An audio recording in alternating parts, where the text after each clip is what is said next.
Welcome बच्चों।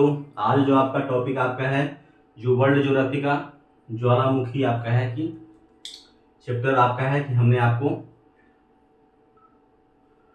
आज के वीडियो में लाए हैं। सबसे पहले आपका है कि सबसे पहले हम लोग समझेंगे कि ज्वालामुखी, ठीक है।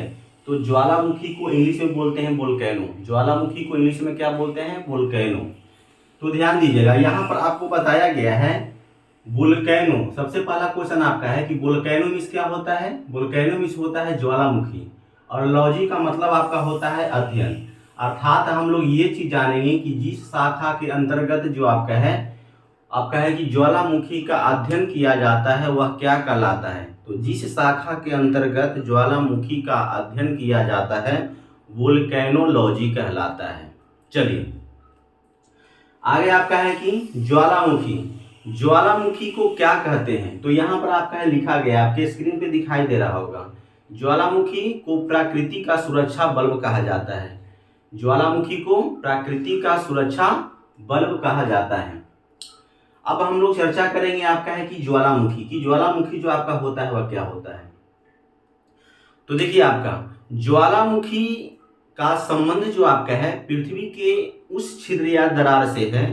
फिर से सुनेंगे, ज्वालामुखी का संबंध पृथ्वी के उस छिद्र या दरार से है जिस छिद्र के सहारे आपका है कि पृथ्वी के अंदर का तरल मैग्मा, पृथ्वी के अंदर का तरल मैग्मा जो आपका है छिद्र के सहारे जो आपका है बाहर उभर कर आता है, उसे हम लोग क्या बोलते हैं? ज्वालामुखी। उसे हम लोग क्या बोलते हैं? ज्वालामुखी। तो देखिए आपका अब आपका है कि यहाँ पर आपका है कि दो शब्दावली है ज्वालामुखी से संबंधित आपका है कि दो शब्दावली प्रमुख है, बहुत प्रमुख। तो देखिए आपका एक आपका होता है लावा, एक आपका होता है मैग्मा, ठीक है। इसको भी समझना बहुत जरूरी है। चलिए देखिए आपका, तो लावा जो आपका होता है वह क्या होता है? लावा जो आपका होता है वह क्या होता है? सबसे पहले हम लोग लावा को समझेंगे। तो देखिए आपका लावा जो आपका होता है जब ज्वालामुखी उत्पन्न होती है, जब ज्वालामुखी उत्पन्न होती है तो उत्पन्न होने के दौरान आपका है कि पृथ्वी के अंदर का जो तरल मैग्मा होता है, पृथ्वी के अंदर का जो तरल मैग्मा होता है वह पृथ्वी की सतह पर ठोस अवस्था में शीतल होकर के जम जाता है। वह पृथ्वी की सतह पर जो आपका है वह ठोस अवस्था में जम जाता है। तो जो शीतल हो करके ठोस अवस्था में जम जाए वही आपका होता है लावा होता है। तो पृथ्वी की सतह पर जो शीतल हो करके आपका है कि ठोस अवस्था में जो जम जाता है, अब जो ठोस अवस्था जो आपका वह जम रही है, अगर वह आपका है कि थोड़ा सा रूप जो आपका है वह बड़ा कर ले तो वह आपका क्या बन जाएगा? वह ज्वालामुखी शंकु। आइए हम लोग थोड़ा सा ग्राफ में आपका है कि यहाँ पर देख लेंगे। सबसे पहले लावा को हम लोग समझेंगे। तो लावा जो आपका होता है वह देखिए, जब ज्वालामुखी क्रिया जब उत्पन्न होती है तो एक परख नली के सहारे होती है। तो परख नली के सहारे ये आपका क्या है? ये आपका धरातल है, ये आपका धरातल है। तो जब पृथ्वी के अंदर का तरल मैग्मा इस आपका छिद्र के सहारे आपका है कि पृथ्वी के धरातल पर शीतल होकर के ठोस अवस्था में जम जाए तो ये आपका क्या होता है? ये आपका होता है लावा। ये आपका क्या होता है? लावा। लेकिन यह लावा जो आपका है थोड़ा सा आकार जो आपका है वह बड़ा कर ले, वह बड़ा कर ले तो ये आपका हो जाता है ज्वालामुखी शंकु। ये आपका क्या होता है? ज्वालामुखी शंकु। क्या होता है? ज्वालामुखी शंकु। अब ज्वालामुखी शंकु जब आपका है कि अपना आकार जो आपका है जब बड़ा कर ले तो ये जो आपका बना देता है ज्वालामुखी पर्वत। ये आपका क्या बना दिया? ज्वालामुखी पर्वत। ये आपका क्या बना दिया? ज्वालामुखी पर्वत। तो आप लोग समझ गए होंगे। अब हम लोग दूसरा चलते हैं, मैग्मा को समझते हैं कि मैग्मा जो आपका होता है वह क्या होता है। तो मैग्मा जो आपका होता है जब आपका है कि पृथ्वी के अंदर का तरल, तो मैग्मा जो आपका है वह दो स्थिति में होता है। पृथ्वी के अंदर अगर आपको देखा जाए तो वह तरल रूप में, लेकिन जब पृथ्वी की धरातल पर जब आपका आता है तो आने के बाद में आपका है कि कुछ भाग जो आपका है पृथ्वी के अंदर का तरल मैग्मा का कुछ भाग जो आपका है वह बाष्पीत होकर करके वायुमंडल में उड़ जाता है। तो वह भी जो आपका होता है वह मैग्मा होता है। चलिए आप लोग समझ गए होंगे। अब हम लोग यहाँ पर चर्चा करते हैं। यहाँ पर आपका ग्राफ जो आपका है वह इसको समझेंगे। ग्राफ जो आपका बता रहा है वह देखिए, ये बता रहा है कि ज्वालामुखी का जो परख नली होता है इसकी आकार जो आपका होती है वह शंकु आकार होती है। ज्वालामुखी का जो आकार होता है वह आपका है कि परखनली जो आपका होता है, इसका आकार जो आपका होता है एक शंकु आकार का होता है। इसी छिद्र के सहारे जो आपका है पृथ्वी के अंदर का तरल मैग्मा जो आपका है वह पृथ्वी के अंदर से आपका क्या होती है, वह बाहर उभर करके आती है। यहाँ पर देखिएगा, यहाँ पर आप लोग देखिएगा कि यहाँ पर दो ग्राफ मैंने आपको बताया। एक आपका क्या है, इसको बोलते हैं ज्वालामुखी छिद्र। जिस छिद्र के सहारे मुख जो आपका होता है इसको बोलते हैं, इसी को हम लोग बोलते हैं क्रेटर। ज्वालामुखी मुख को हम लोग क्या बोलते हैं, क्रेटर। क्रेटर जो है सर्वाधिक जो आपका है वह देखने को जो क्रेटर मिलता है वह अमेरिका का येलो स्टोन पार्क में मिलता है। तो आप लोग ये भी जानेंगे कि येलो स्टोन पार्क जो आपका है वह कहाँ है। तो येलो स्टोन पार्क संयुक्त राज्य अमेरिका में है। और येलो स्टोन पार्क जो आपका है वर्ल्ड का सबसे पुराना राष्ट्रीय पार्क है, जिसकी स्थापना 1875 ईस्वी में हुआ था। और उसी पार्क में जो आपका है क्रेटर जो आपका है लगभग 3000 क्रेटर से भी अधिक वहां पर आपको है कि देखने को मिलते हैं। अब ये क्रेटर जो ज्वालामुखी मुख जो आपका हो गया या क्रेटर हो गया, और क्रेटर का जो बड़ा आकार ग्रहण कर लेता है, जब क्रेटर का मुख जो आपका है जब बड़ा हो जाए तो यह क्या कहलाता है, यह काल्डेरा कहलाता है। क्रेटर के विशालकाय रूप को क्या बोला जाता है, काल्डेरा। काल्डेरा से संबंधित आप लोग क्वेश्चन जान जाइएगा कि विश्व का सबसे बड़ा काल्डेरा जो आपका है वह कौन है और कहाँ है। तो याद रखिएगा विश्व के सबसे बड़ा काल्डेरा जो आपका है जापान का आसो काल्डेरा, जिसकी परिधि जो आपका है 112 किलोमीटर है। तो ये भी आपका है कि कॉपी में आप कहीं ना कहीं नोट कर लीजिए और बाद में इसको याद कर लेंगे, ताकि परीक्षाओं में आपका है यह प्रश्न जब आपका आए तो छूटे नहीं। चलिए आगे चलते हैं। अब देखिए मैंने आपको ग्राफ के जरिए ये बताया है कि ये चीज को समझना होगा कि जब ज्वालामुखी उद्गार होती है, जब ज्वालामुखी क्रिया जब आपका है उद्गार को देखा जाता है, तो उद्गार के दौरान जो आपका है कुछ बड़े बड़े विखंडित पदार्थ निकलते हैं और कुछ छोटे छोटे विखंडित पदार्थ निकलते हैं। तो यहाँ पर हम लोग यहाँ पर समझेंगे जो छोटे छोटे आकार जो आपका है विखंडित पदार्थ जो निकलते हैं उसे हम लोग लैपली बोलते हैं, जबकि विखंडित पदार्थों में जो बड़ा आकार का जो दाना होता है उसे हम लोग बम बोलते हैं। फिर से नोट कर लेंगे, ज्वालामुखी आपका है कि उत्पन्न होने के दौरान जो आपका है कि विखंडित पदार्थ निकलते हैं जिनमें बड़े आकार के दाने और छोटे आकार के दाने। तो जो बड़े आकार के दाने होते हैं उसे हम लोग बम बोलते हैं, और जो छोटे आकार के दाने जो आपका होते हैं वह आपका लैपली कहलाता है। चलिए इधर का जो है ग्राफ से संबंधित जो आपका है वह क्वेश्चन क्लियर हो गया। यहाँ थोड़ा सा इसको भी देख लीजिएगा, यहाँ पर भी आपको इसको समझना है कि जब ज्वालामुखी उत्पन्न होती है तो ज्वालामुखी उत्पन्न होने के दौरान देखा जाता है कि जलवाष्प और गैस दोनों निकलता है।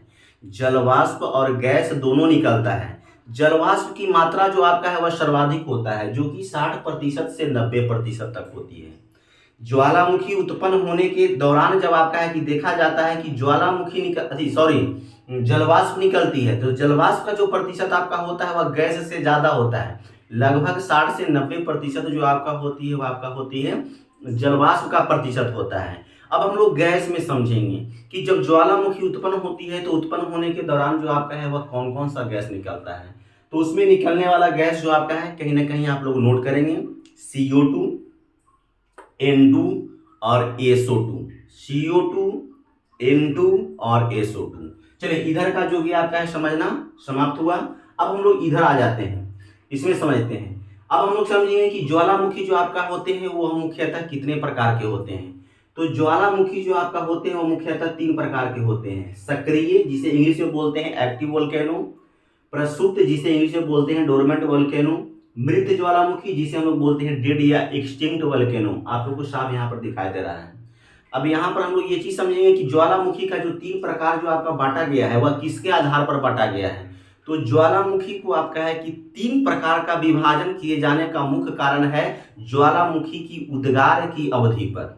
ज्वालामुखी के उद्गार के अवधि पर जो आपका है वह ज्वालामुखी के 3 भागों में बांटा गया, सक्रिय ज्वालामुखी, प्रसुप्त ज्वालामुखी और मृत ज्वालामुखी।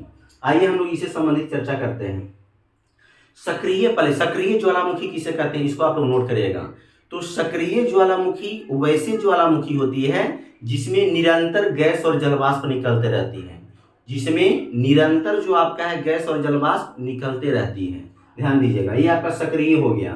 प्रसुप्त ज्वालामुखी किसे कहते हैं, तो जिसमें भविष्य में पहले कभी हुआ था, भविष्य में पहले कभी हुआ था और अभी वो आपका है ज्वालामुखी शांत है। लेकिन फिर आगे आने वाले समयों में उसमें ज्वालामुखी क्रिया संबंधित जो आपका है उद्गार हो सकती है।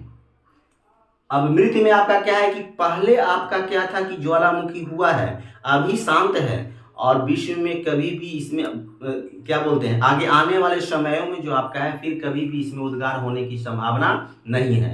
तो आइए हम लोग छोटे से फिर इसको चर्चा कर लेते हैं। सक्रिय ज्वालामुखी में होता क्या है, तो सक्रिय ज्वालामुखी में उद्गार की अवधि निरंतर होती है। प्रसुप्त में पहले हुआ था, अभी शांत है, भविष्य में फिर कभी होगा। मृत में पहले हुआ था, अभी शांत है, भविष्य में फिर होने की संभावना नहीं है। तो ध्यान दीजिएगा, जब ज्वालामुखी झील का निर्माण जब आपका होता है तो प्रायः मृत ज्वालामुखी में ही देखा जाता है, क्योंकि उसमें आपका है कि जब पहले आपका है कि ज्वालामुखी क्रिया संपन्न हुआ होगा तो वहां पर एक खड्डा बन जाता है, और फिर उसमें नदी का पानी जो आपका है वह समुद्र का पानी उसमें भर जाता है। तो पानी भर जाने से आपका है कि जलीय जमाव बन जाता है, जो कि एक झील का कारण बनता है। और फिर उसमें देखा जाता है कि मृत ज्वालामुखी में मैंने तो बताया कि इसमें फिर आपका उद्गार होने की संभावना नहीं है, तो पानी जमा का जमा रह जाता है, अर्थात तो वह झील का निर्माण कर देता है। तो आप लोग को कहीं भी आपका है एग्जाम में आपका है कि इस तरह का क्वेश्चन जो आपका देगा कि ज्वालामुखी झील का निर्माण जो आपका होता है वह किस ज्वालामुखी में प्रायः देखे जाते हैं, तो ज्वालामुखी झील का निर्माण जो आपका है वह प्रायः जो आपका है वह मृत ज्वालामुखी में देखे जाते हैं। चलिए आप लोग समझ गए होंगे, आगे चर्चा करते हैं। अब ये आपका है सक्रिय ज्वालामुखी से कुछ आपका है पॉइंट बनते हैं, इसको हम लोग नोट कर लेंगे।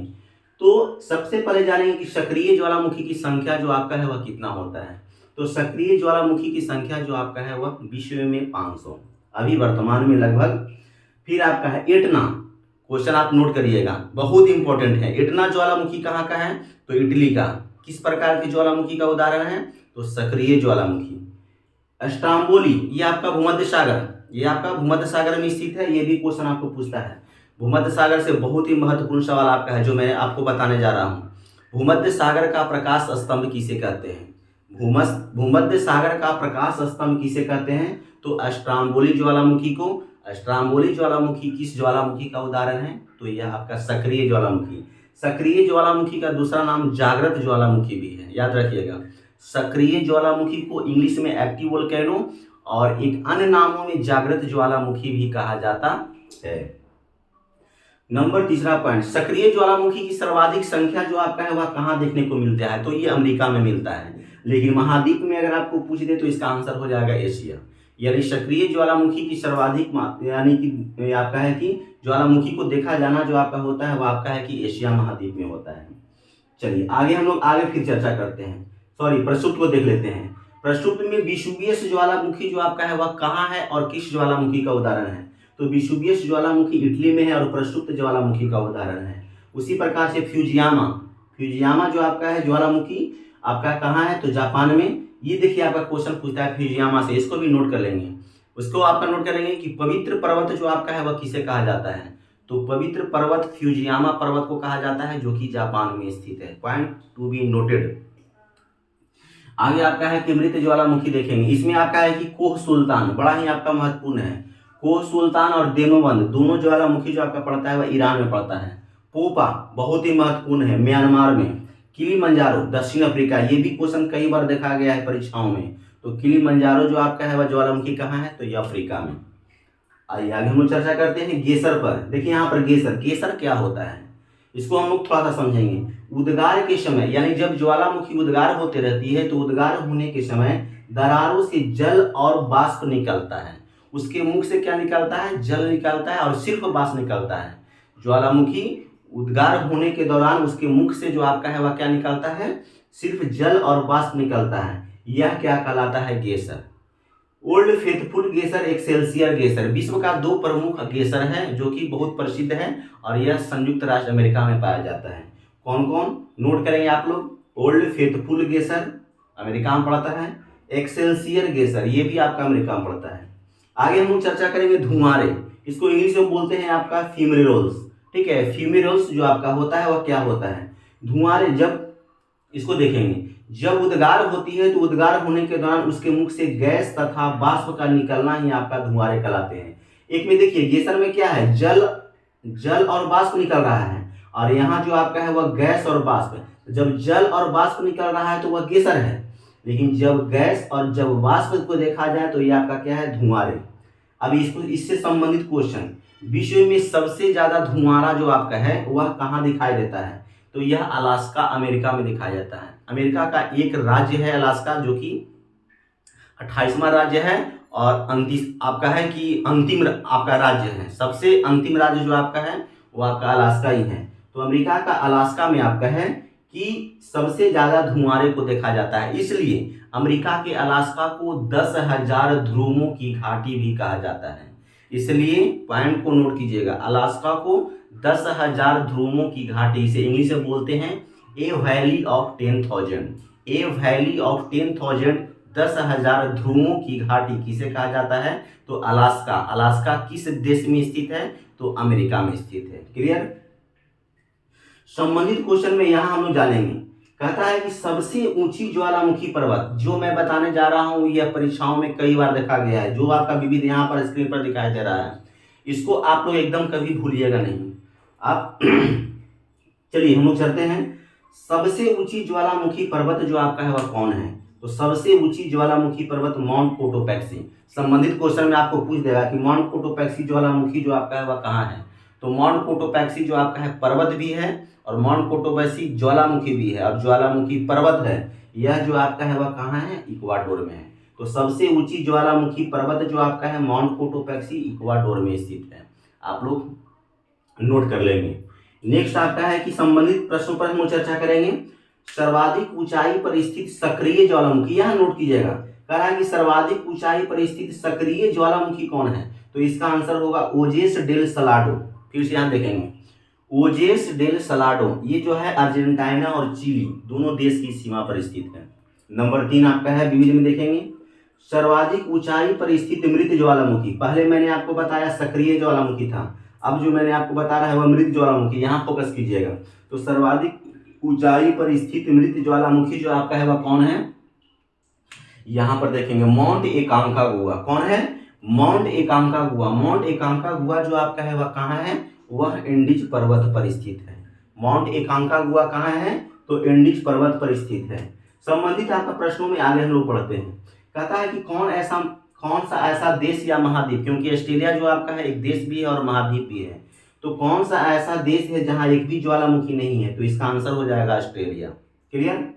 नेक्स्ट नेक्स्ट है कि कौन सा आपका अफ्रीका का, कहता है कि अफ्रीका का एकमात्र जागृत ज्वालामुखी, अफ्रीका में एकमात्र जागृत ज्वालामुखी जो आपका है वह कौन है, उसका नाम क्या है, तो आपको स्क्रीन पर दिखाई दे रहा होगा, ये नोट कीजिएगा, माउंट एरेबस।